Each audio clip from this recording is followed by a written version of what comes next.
Hello, everyone, and welcome to today's session Compliance in Cybersecurity Staying Ahead of Global Standards and Mandates. I am Shilpa Sharma, and I will be your host for the day. Before we get started, we would like to go over a few house rules for our attendees. The session will be in listen only mode and will last for an hour, out of which last 15 minutes will be dedicated to Q&A. Our speaker for today's session, Jennifer Cox. Jennifer Cox, a seasoned leader with over 19 years of experience in tech and cybersecurity, embodies excellence and innovation.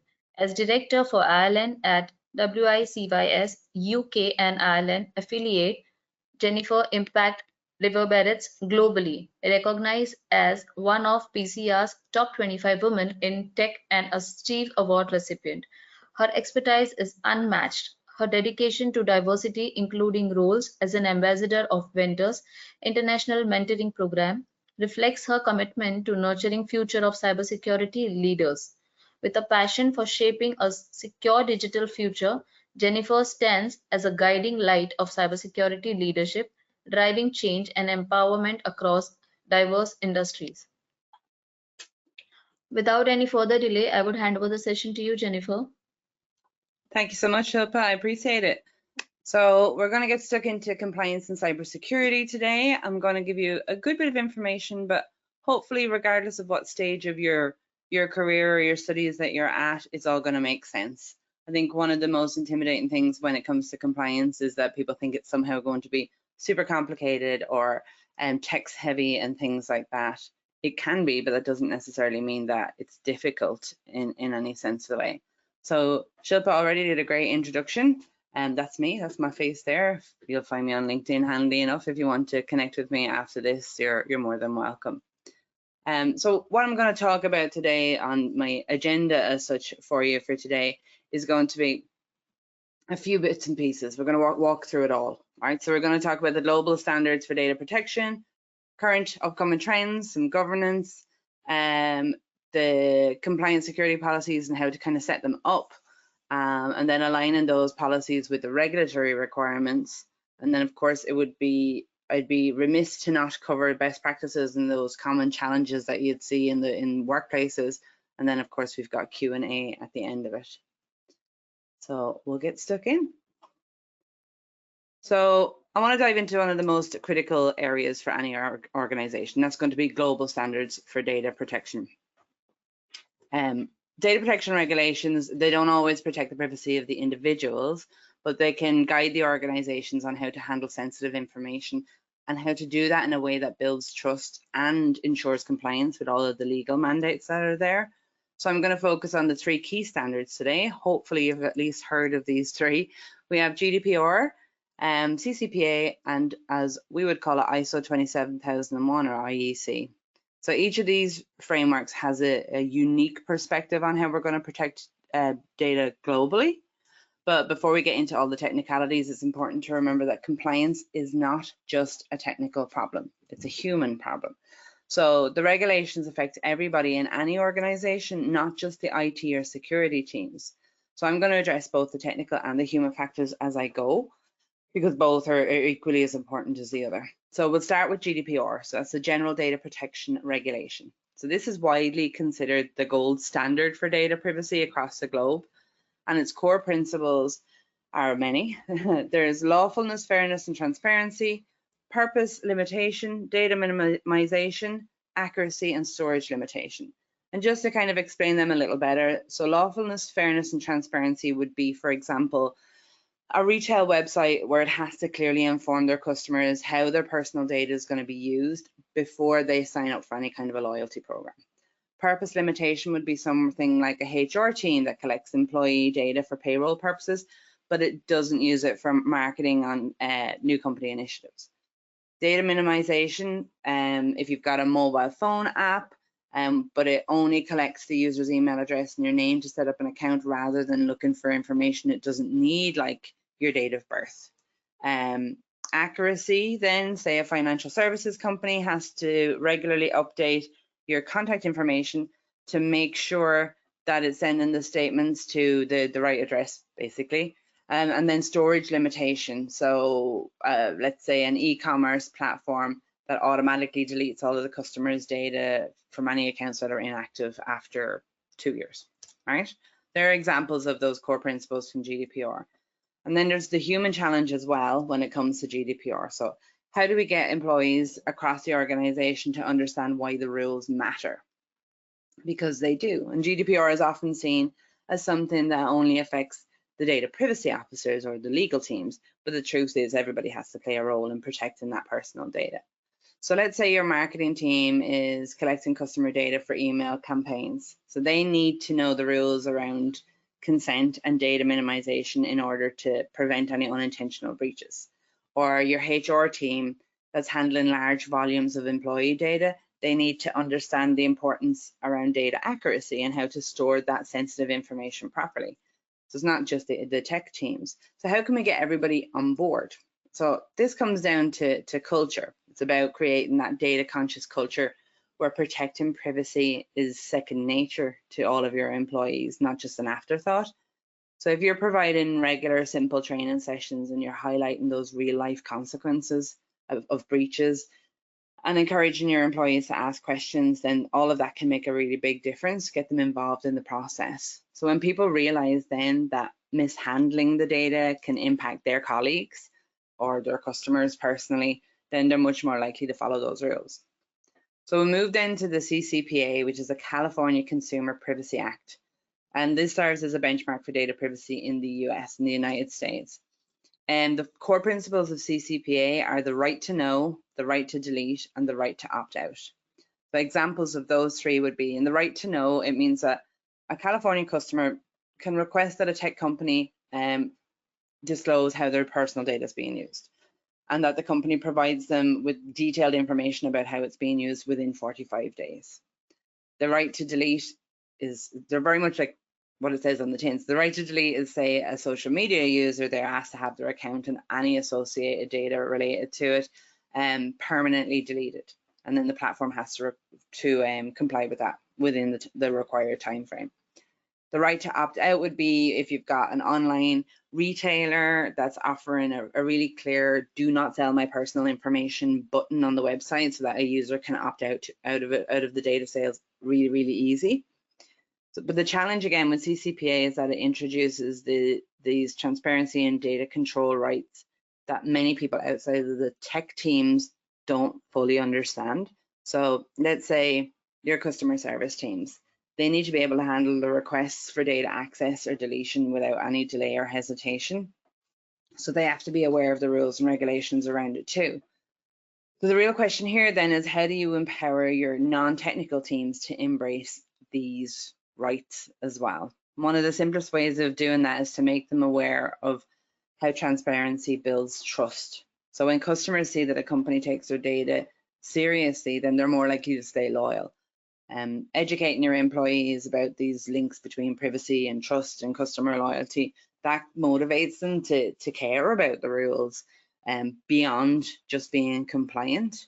And then rewarding those teams for demonstrating strong privacy practices or showcasing examples of how privacy missteps lead to a real financial or reputational damage, that helps to reinforce why the regulations are important.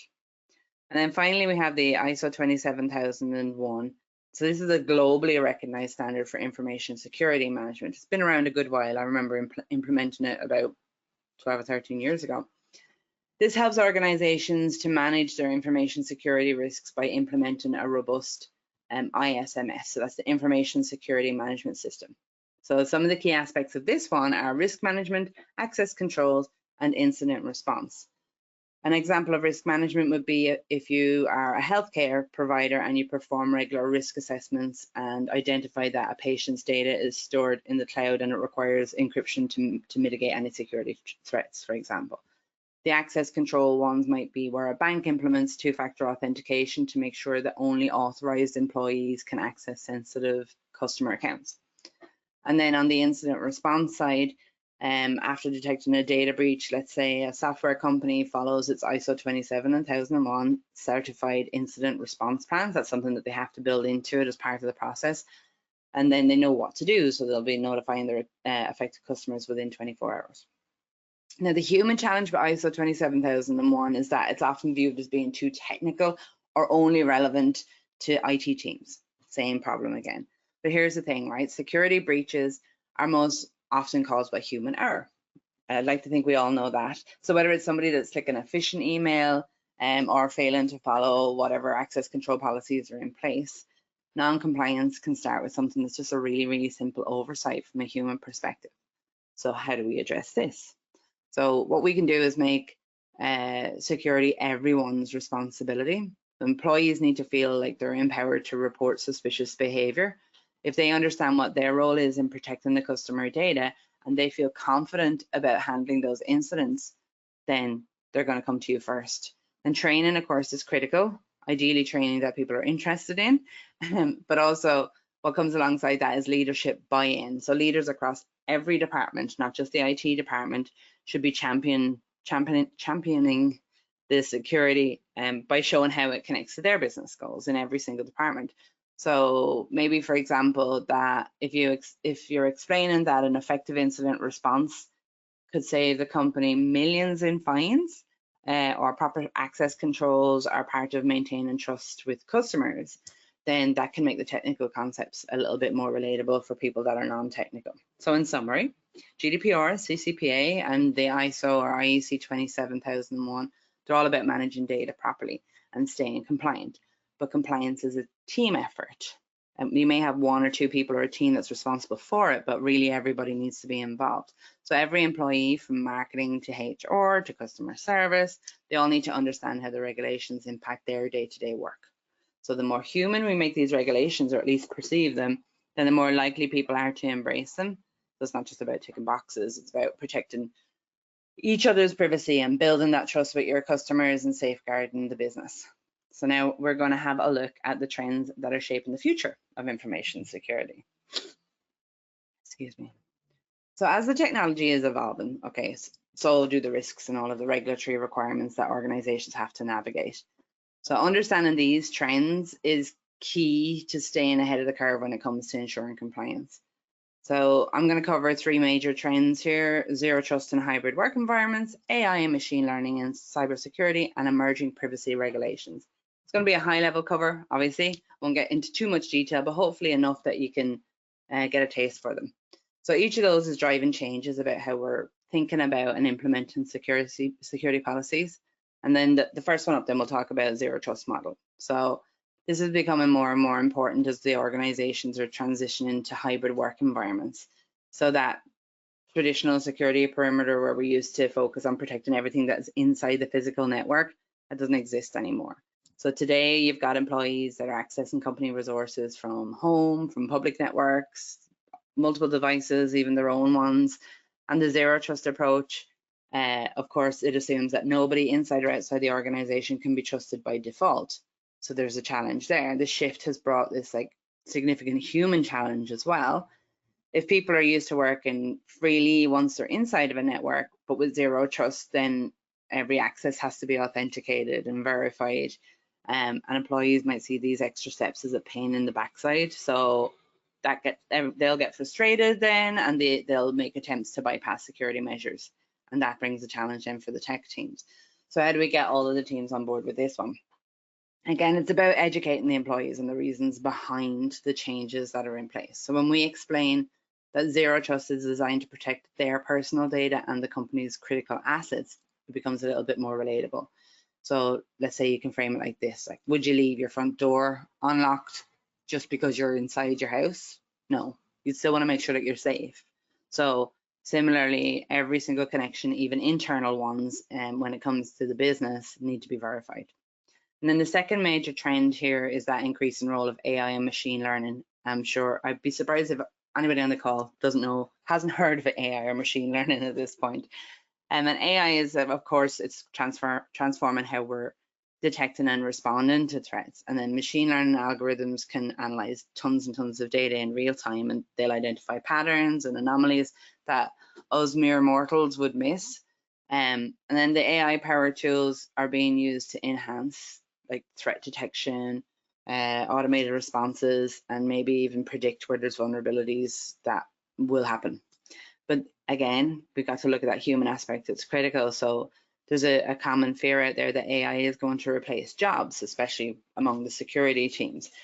So your employees might feel uncertain about the future if you're going to introduce an AI-driven environment, or maybe even worse, they mightn't trust the AI-based decisions because they think that the human judgment's being undervalued typically. So the key then to overcome this challenge is to emphasize that AI is there to augment human capabilities, not replace them. That's huge. So AI can handle the repetitive tasks, the grunt work, like monitoring and flagging suspicious activity. So while the human teams then can focus on this higher level decision making and incident response work. So a way I might explain this would be like, think of AI as being your assistant that's helping you to handle that massive volume of security alerts so you can focus on what really matters. And that tends to help people. Then the third trend then would be the emerging privacy regulations all around the world. So we've seen major frameworks, like I mentioned earlier, GDPR and CCPA, but how many other countries are implementing their own regulations? And then this is going to create a much more complex compliance landscape, especially for businesses that are operating globally. So we're going to take a closer look at two important examples. One is the Brazil's LGPD, and then there's India's data protection bill. So Brazil's LGPD, which is, I'm going to attempt to pronounce it, but it's Lei Geral de Proteção de Dados. I'm sure I murdered it there. But that's Brazil's answer to GDPR. This became enforceable back in 2020, and it introduced a comprehensive set of rules for how personal data must be collected, stored, and used by organizations that are operating within or targeting any consumers that are in Brazil. The LGPD shares, again, several key principles of GDPR, like data minimization, consent, transparency, and data subject rights. So we're back again, data minimization being that online newsletter that asks only for your email address instead of things like your date of birth and where you live. Consent meaning that you need to tick a box that's clearly labeled as saying that you agree to having your personal data stored. Transparency, where the company's website has to say what they're going to do with your data when they've got it. And data subject rights, where a customer contacts a company to have old data corrected or updated, or they want it deleted maybe. So while LGPD is similar to GDPR, there are actually a few important differences. So the main one being under sanctions and penalties. So LGPD's fines are capped at 2% of the company's revenue in Brazil. So that's up to about 50 million reais. That's their local currency. It's about 10 million United States dollars per infraction, which sounds like a whole lot of money, certainly to you or I. That, though, might seem a lot less severe than the GDPR fines, which can be as much as 4% of global annual turnover. So to give you an idea of what that actually means, I'm going to give you a couple of examples. So LGPD, there was an example with Banco Pan back in 2021. So this is a Brazilian bank, and it was fined 8.27 million reais, which is about 1.5 million American dollars, because it violated LGPD regulations. It failed to properly secure the customer data, and this is one of the highest profile cases in Brazil under the LGPD regulation. And it demonstrates how the Brazilian authorities are actually enforcing the law, even though the fine was a lot less than it would have been if it was GDPR law in the same situation. And then in the same year, there was a breach from Amazon under the GDPR regulations, and they were fined 746 million, which is the equivalent of $865 million. Sorry, 746 million euro, which was the equivalent of $865 million. So from 1.5 million under the regulation under LGPD in Brazil to 865 million under the regulations for GDPR in that are global. They were fined by Luxembourg's Data Protection Authority because they were non-compliant with the GDPR data processing rules. So it was specific to how they were collecting and using the personal data for things like advertising without actually obtaining the end user's consent. And this is a really good example of showcasing how GDPR is much higher cap on penalties, which is that 4% of global annual turnover, what that actually means in real life money. And then I've got the other big difference worth noting between the two is the legal basis for processing. So LGPD allows some broader kind of flexibility when it's processing personal data, as long as it's for legitimate interests in comparison with GDPR. So under the LGPD regulations, Brazilian companies have this broader flexibility when they're processing data. For example, a retailer can process personal data for marketing purposes under LGPD's legitimate interest clause, as long as it doesn't violate the rights of the data subject. Whereas unlike GDPR, which requires a much more explicit consent in many cases, LGPD allows companies to justify certain data processing activities without actually needing the explicit user permission, as long as the processing benefits the company's operations and doesn't infringe on any privacy rights. So there's a little bit of not a loophole, but certainly a blurred edge there that can be taken advantage of on the LGPD side. When it comes to GDPR, you have CNIL versus Carrefour. So in France, Carrefour was fined €3 million for GDPR violations, including the failure to provide adequate information to users about how their personal data was being used. And then there's this lack of transparency regarding the legal basis for processing. So an example just like the one on the Brazilian side, but they can be fined for under GDPR. So an example of this would be that they were obtaining consent or relying on legitimate interests, and that was a key reason for the fine. So the GDPR side requires more stringent justification for data processing in comparison to the broader allowance under LGPD. So organizations might ask it, why do we need to comply with both LGPD and GDPR if they're so similar? Which is a legit question. And the answer really lies in the regional enforcement when it comes to these. So if your company is handling Brazilian customer data, then you're required to comply with LGPD specifically, regardless of whether you meet those GDPR standards or not. This is why businesses need to be aware of and adapt those local variations of privacy laws, because each country enforces its own legal framework, even if the principles are similar. You have to know the difference in the detail. Then another important regulation that's coming up is India's data protection bill.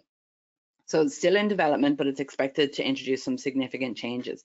So there's over 1 billion people and a rapidly growing digital economy in India, and it's one of the world's largest data markets. So this regulation is going to have a major impact on how companies handle personal data. So like GDPR and LGPD, India's data protection bill includes data localization, data minimization and purpose limitation, and data subject rights. So data localization, if you've got a multi-tech company that's operating in India, it has to store all of their Indian users' financial data on servers that are located within India instead of processing any of it abroad.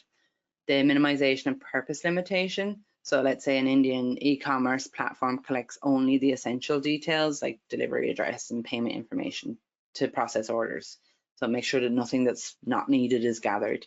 And then the data subject rights. So an Indian customer might request an online service to correct inaccuracies in their profile information and then ask for their account to be deleted maybe later. So same idea with the data subject rights. The data localization is the biggest significant difference there. So however, India's regulation is likely to impose stricter data localization rules than we're seeing on the GDPR side or the LGPD side. And things like personal sensitive data, which includes things like financial information or health data, it might need to be stored and processed on servers physically located within India. So why the need for a separate country-specific regulation in India? This is about sovereignty and control over data flows. So India, like lots of other countries, is focused on ensuring that the citizens' data stays within its borders to protect national security and strength in its digital infrastructure. Additionally, the bill reflects the unique context of India's digital economy. So it includes like a growing number of data-intensive sectors like fintech and health tech and e-commerce. For global businesses then that are doing business in India, that means that they're going to have to make some significant operational changes in order to ensure compliance. The companies, the companies might need to set up local data centers or adjust their data processing practices specifically for Indian customers. That's why the organizations need to monitor the country-specific regulations so that they can introduce the rules like data localization that aren't present in other global frameworks. So while GDPR set the bar for data protection globally, other countries are adapting those standards for their unique needs. Like LGPD reflects Brazil's approach to data protection, which aligns with GDPR, but it introduces its own regional enforcement. And then India's data protection bill will most likely include those stricter data localization requirements, meaning companies will have to store certain types of data inside the country's borders. So these country-specific laws might seem like minor variations on GDPR, but non-compliance to these can lead to pretty significant legal consequences in each region. This is why global organizations have to develop strategies that adapt to the local regulatory environments of the countries that they operate in. A one-size-fits-all approach isn't going to be enough when it comes to making sure that the data protection laws are being followed when they're constantly evolving like this.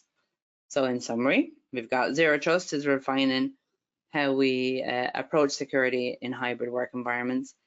AI and machine learning helping us to stay ahead of cyber threats, but teams need to see it as a tool that wants to help. And then emerging privacy regulations, they're spreading globally, and it's important for all of the employees to understand how they're supposed to protect personal data and build trust with their customers. So I'm going to continue now, and we're going to embrace this hybrid and virtual work environments. So there's a need for robust compliance security policies, and well, it's never been greater than it is right now, including during COVID, because now we've got a grip on what we're actually expected to maintain. So all those traditional security models that were designed for a fully on-premise environment, they don't protect your organizations anymore because the landscape's changed. So here, what I'm going to do here now is talk about how we establish compliance security policies that address the specific needs of this hybrid and virtual work setups.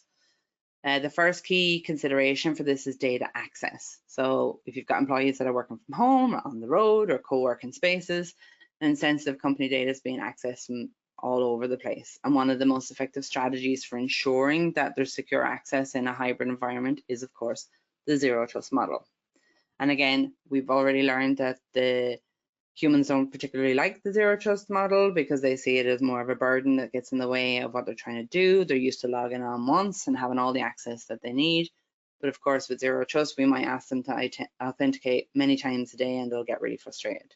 So we need to get them to embrace this. And the key way to do that is communication, funnily enough. So employees need to understand why it's essential. It's not just about controlling the access, it's about protecting their own data, protecting the organization's data. Again, another good example of how to explain this would be that if when you went away, you wouldn't leave your home unlocked so for anyone to walk in and out of, then why would you leave the company data unprotected? Anytime someone can relate to something directly, it makes it easier for them to understand why it's important. So we make that security personal, then it helps in the employees to understand the bigger picture. So we're going to talk about device management next. Whether it's a hybrid or a virtual environment, employees are often using a mix of personal devices and corporate devices to access their company resources. And of course, that introduces new security risks. So a key aspect of establishing the compliance security policies when it comes to this context is to use something like MDM.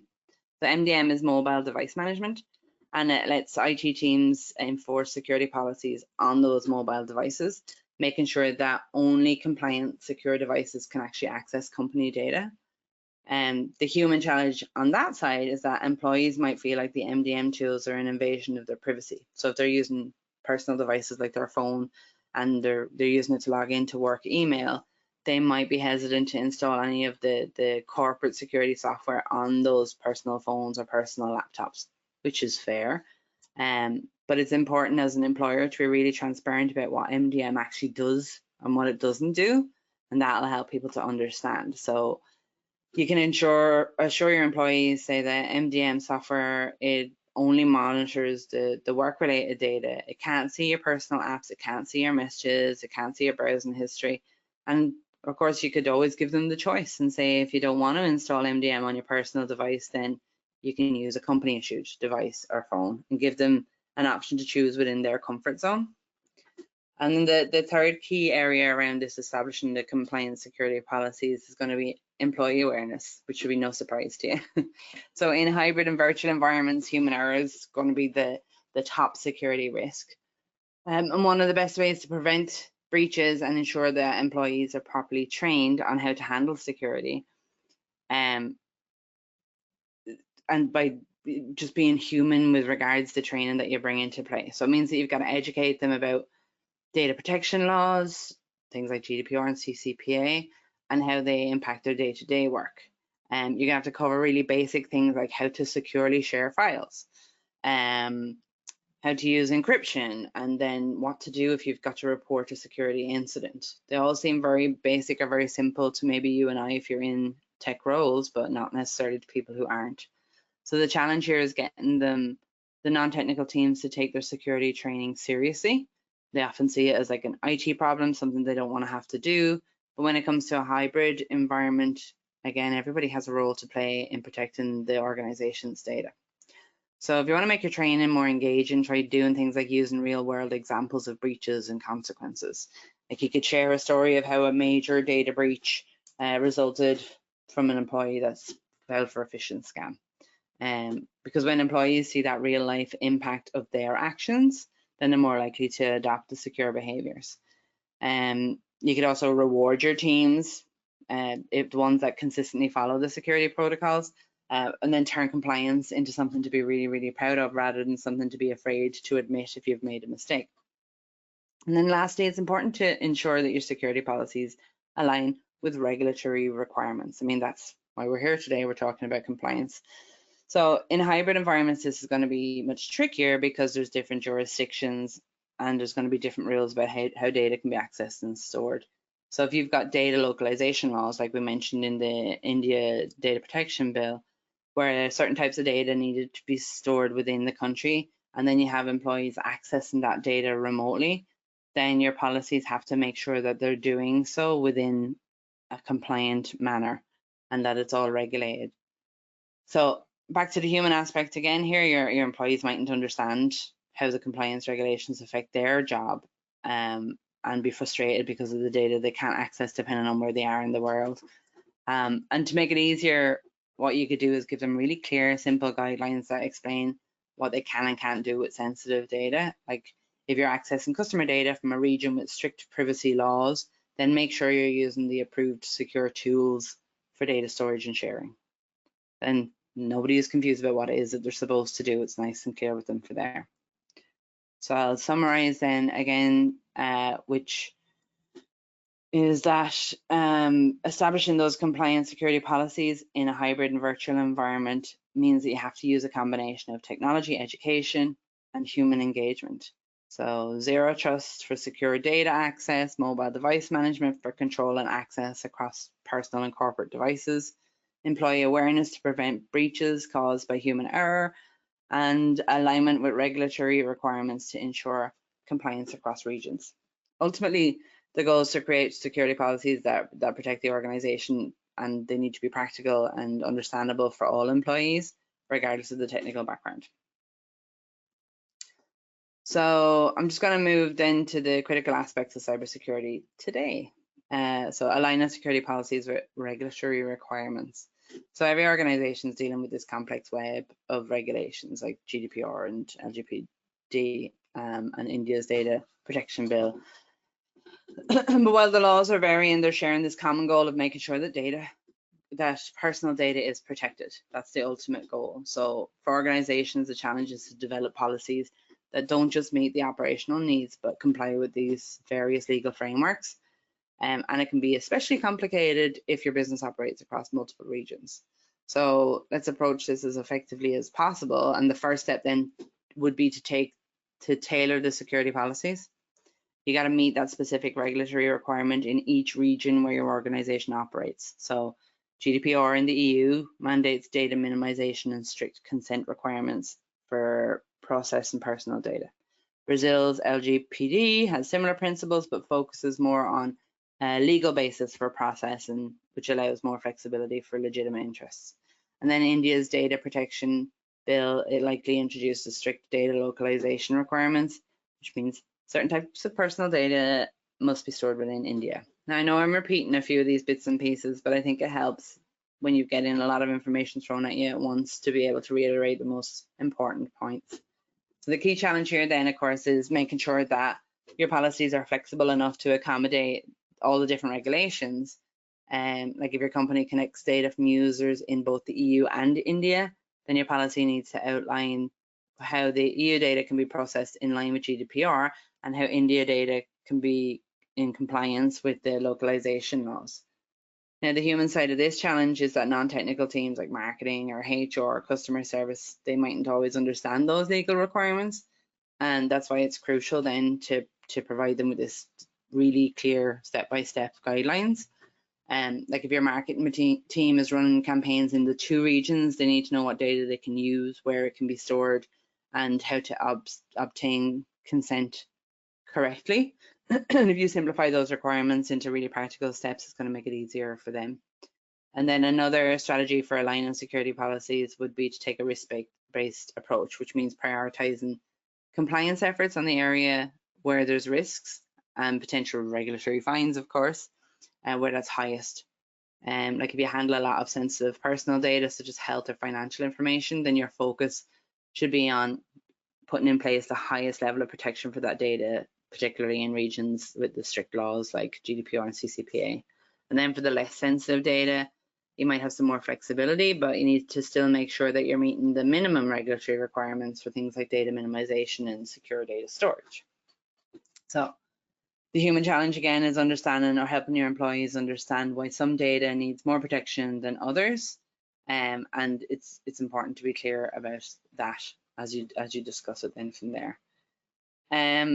Then finally, it's important to remember compliance is a cross-functional effort. So if you're aligning security policies with regulatory requirements, then it involves close collaboration between like the legal team, the IT team, and operational teams. Your legal team needs to understand all those details of the law. IT need to implement it and put the security measures in place. And then it's up to every other department, whether it's HR or finance, customer service, to follow all of those practices then once they're in place, and make sure that the communication is effective between all of the teams then from there. And okay, so we're nearly there, just the last few notes, which I wanted to tell you about the most common challenges that I've seen anyway that tend to come up and when it comes to putting the compliance in place. So I've got 4. We'll talk about balancing security and usability. So the solution for that would be to explain the why behind the policies. You need to frame it as if you're protecting not just the company, but the employees themselves, because people will look out for themselves. And then you want to look for ways to streamline those processes without compromising security, using things like single sign-on. The second would be keeping up with changing regulations. So a solution to this might be if you establish a dedicated compliance team or a task force, and someone that's responsible for monitoring the changes in the legislation and then communicating those to the rest of the teams and updating any of your policies as those changes happen. Then you're always ahead of the curve. The third would be fragmentation across regional regulations. So a solution for this might be to adopt a global compliance framework like the ISO 27001. That gives you a nice baseline then for all your security policies, and then you can adapt locally for any specific regional requirements like data localization in India or consent requirements under GDPR. And then the last one would be employee resistance. The solution for that is always going to be to focus on continuous education and engagement, make them feel like they're a part of the process.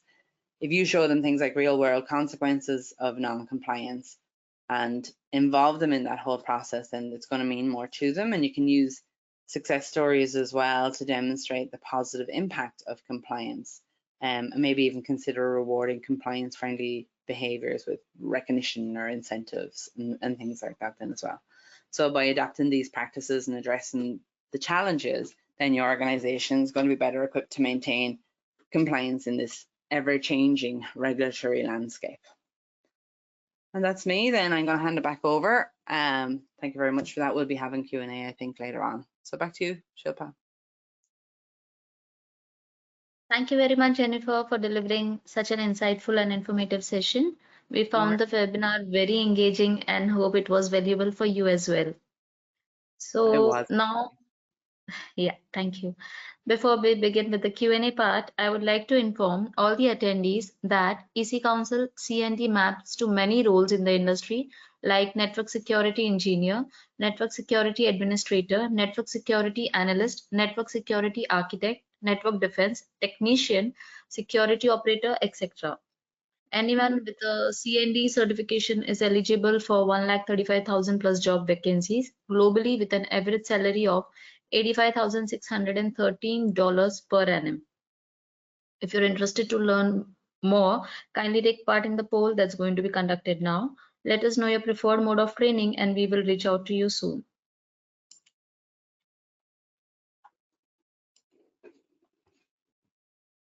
So, Jennifer, shall we start with the Q&A? Sure, yeah. I don't think there's any questions so far, which is surely a sign that I covered it well or too fast, but we'll see. Yeah, okay. Uh, okay, so our first question to you is, uh, Jennifer, request you to please keep the last slide of Q&A. Okay. Yeah, One sec. okay. So our first question to you is, in what ways can a systematic risk governance approach enhance an organization's ability to meet compliance requirements while also improving its overall security posture?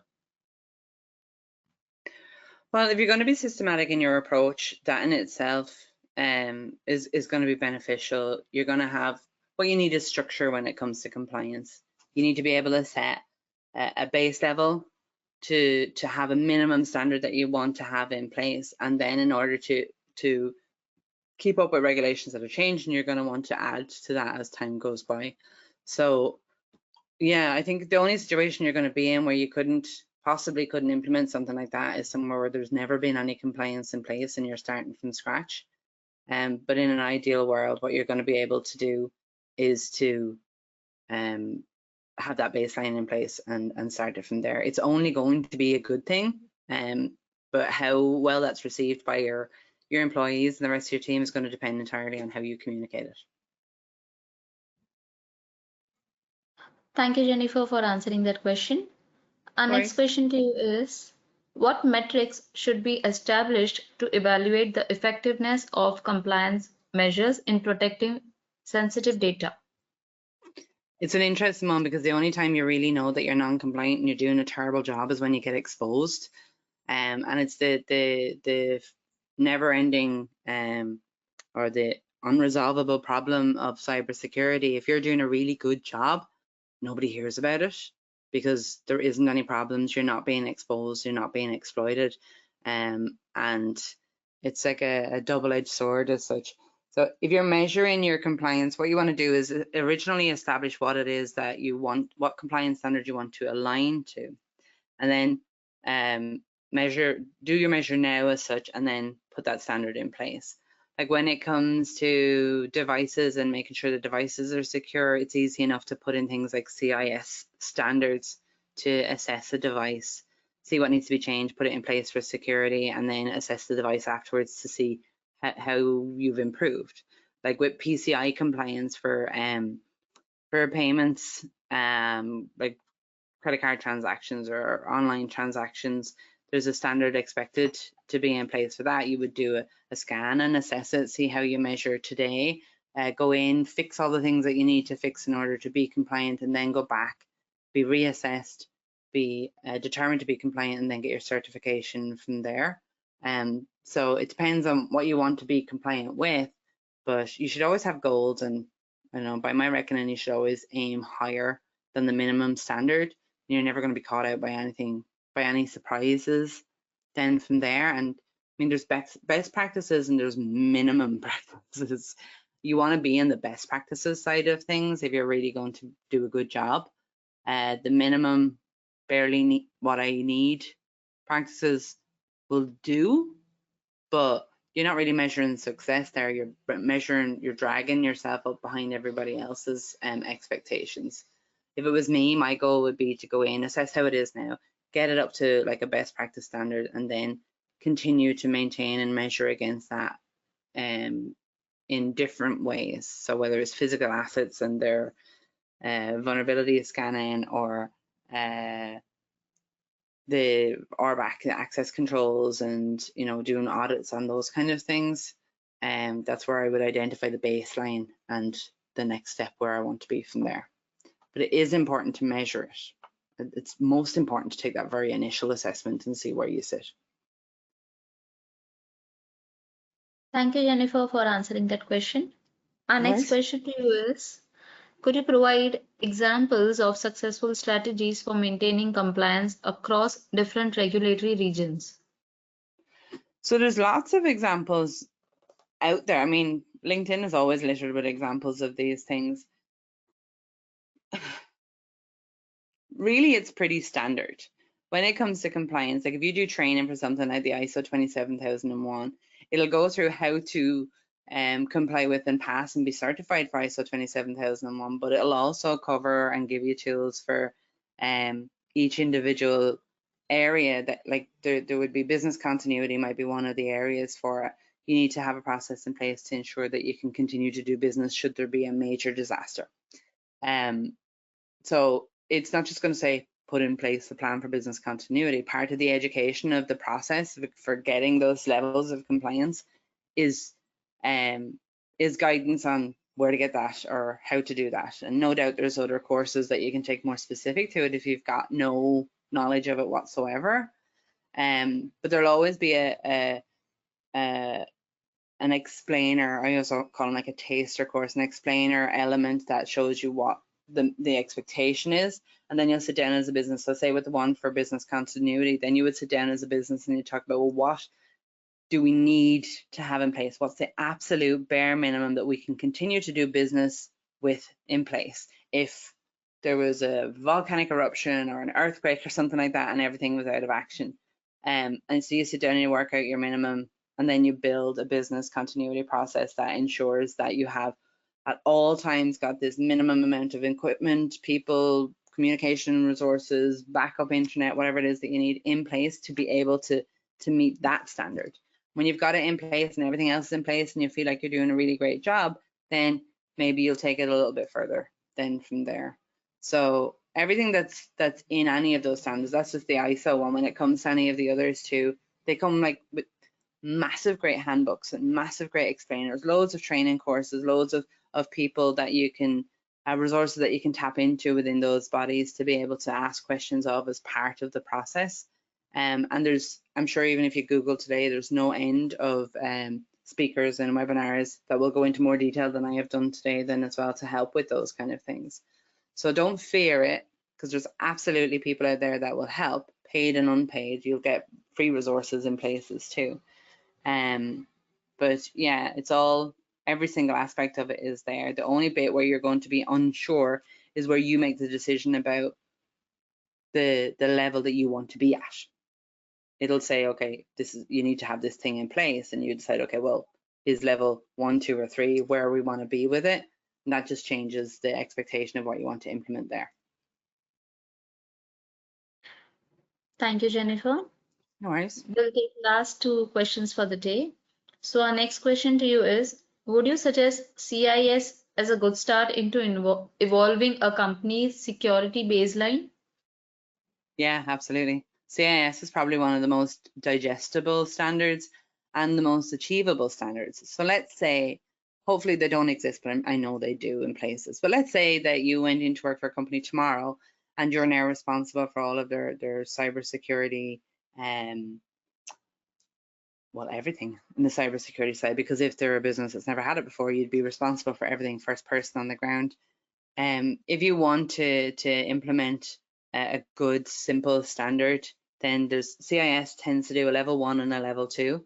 I would begin with CIS because it's one of the ones that covers the most asset types, and it gives you lots and lots of detail. When you run assessments and get results, you get lots of detail about the specific settings that you need to change or the specific things that you fail at, you'll get explainers on what to do to fix it, and then you can reassess. And when level 2 is a good bit higher, so most businesses will aim to get level 1, or they'll have level 1 in place and they'll keep it there. And what you'll learn from that is you'll identify things like assets and resources that haven't been updated or you didn't even know they existed, that kind of stuff, where you have to now identify why haven't they been updated and why did they not exist. So you're asking and answering some really sensible questions about all of the assets that are in the company, which is like the 101 of cybersecurity. If you don't know everything that you have, then how do you protect it all? Very first thing you need to do is understand the full extent of your attack surface, and then in this case, you would assess it against something like basic vulnerability management, or then maybe CIS level 1. And let's say you've got 50% of your assets are Windows devices, and they come back and there's 1,000 Windows devices and 850 of them fail a level 1 CIS standard.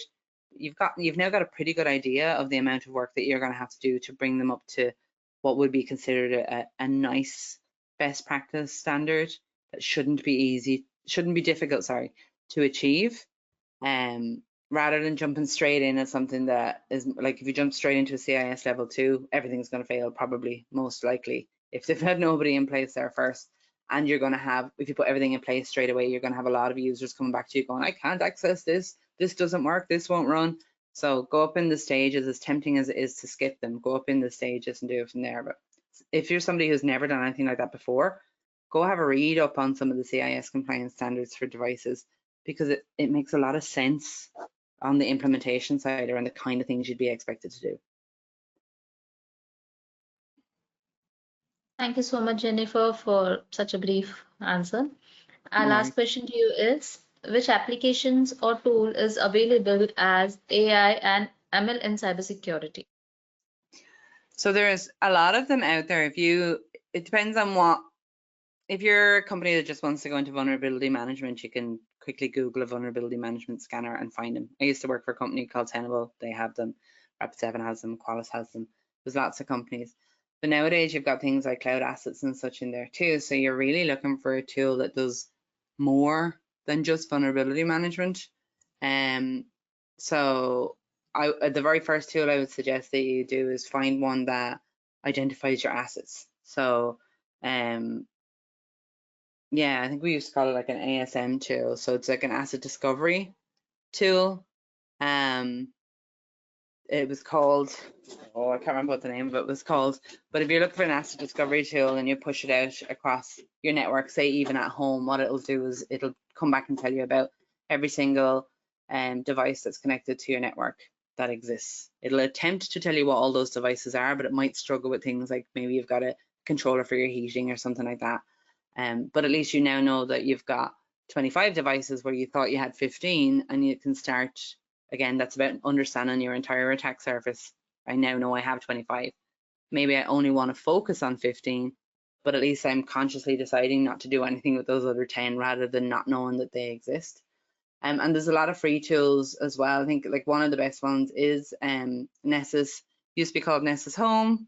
It's Nessus, can't remember now, but if you search for Nessus free, you'll get there's like a 7-day license I think you can get to try it out at home. It's definitely worth having a look at that. And I know a lot of the colleges and such use that. I'm doing a Pentest Plus course with EC Council, and in that they mention some of these tools as part of the course then as well. But try all the free ones first, because you get a sense of what's good and what isn't. And then all of them are going to be useful for if you're not already in the workplace. When you go into the workplace, if you've have poked around at all of these tools, then when you go into the workplace, it's going to make a lot more sense about what you're looking at, what you're expecting to find, and what those results mean. Okay, Shilpa. Thank you again thank you so much, Jennifer, for answering those questions and for the great presentation and knowledge you shared with our global audiences. It was a pleasure to have you with us, and we are looking for more and more sessions with you. Before we conclude the webinar, would you like to give a small message to our audience? Yeah, I would say, like, for anybody who's not already in cybersecurity, take the leap and go ahead and do it. If you've got any questions about this presentation or anything else, I'm on LinkedIn. Go ahead and find me. I talk a lot about all things cybersecurity, and I often post about different resources and groups and stuff that can be helpful to just extend your network and learn a little bit more. So yeah, go for it. It's definitely one of the most fun careers to be in, not gonna lie, and it changes all the time. So, but I would also suggest, sorry, before I go, that no matter what it is that you're studying and what it is that you're doing, make sure you're adding on something to do with the AI side of things. And if you're really brave, add on something on the quantum computing side as well. You're really feeling it, because they are definitely going to be the tools that we'll be using in the future.